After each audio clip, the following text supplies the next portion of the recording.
Bonjour à tous, c'est parti pour un nouveau tour d'Europe de la presse. Ce vendredi 27 septembre 2013, on se dirige d'abord vers l'Angleterre.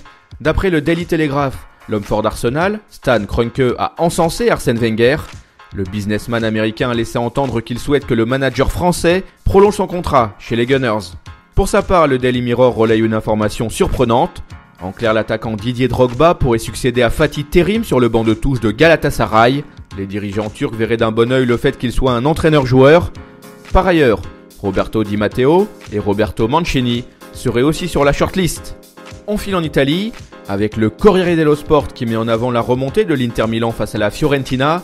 Mené 1-0 à Giuseppe Meazza, les Nerazzurri ont redressé la barre grâce à Esteban Cambiasso et Jonathan. Ce succès final 2-1 leur permet d'occuper la deuxième place du classement en Serie A avec 13 points au compteur. La Gazzetta dello Sport, quant à elle, relaye les excuses de Mario Balotelli, expulsé après le coup de sifflet final du match entre le Milan AC et Naples. L'attaquant italien a fait son mea culpa. Super Mario a reconnu qu'il n'aurait pas dû s'en prendre à l'arbitre. Allez, on met les voiles et on fait escale en Espagne. El Mundo Deportivo et Sport juge que les erreurs de l'arbitre, Monsieur César Muniz Fernandez, lors du match entre Elche et le Real Madrid, provoquent un scandale à l'échelle planétaire. Tout le monde se demande si les Madrilènes ne sont pas, à l'image des Barcelonais, trop souvent protégés en Liga par certains hommes en noir. Dixit le journal AS, Marcelo et Gareth Bale sont sur le pont afin de participer au derby entre le Real et l'Atlético Madrid demain. Nul doute que l'entraîneur Carlo Ancelotti doit être enchanté de pouvoir s'appuyer sur ces éléments importants. Dans notre pays, autrement dit la France, l'équipe nous apprend que le président de la LFP, Frédéric Thiriez, veut révolutionner le foot français.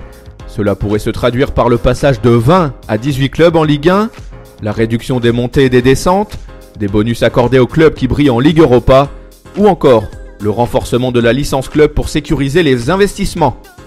Cap vers le Portugal, l'entraîneur Jorge Jesus a fait le point sur ce qu'il ressent au sujet de sa situation. Selon Abola, le coach de Benfica a indiqué qu'il n'a pas l'impression d'être sur un siège éjectable. Il se concentre donc pleinement sur sa mission. Voilà, c'est tout pour aujourd'hui. On se retrouve très vite pour un nouveau tour d'Europe de la presse. En attendant, n'hésitez pas à consulter le site de Top Mercato ou encore nos applis pour mobile et tablette. Nos chaînes YouTube et Dailymotion sont aussi à votre disposition. Ciao!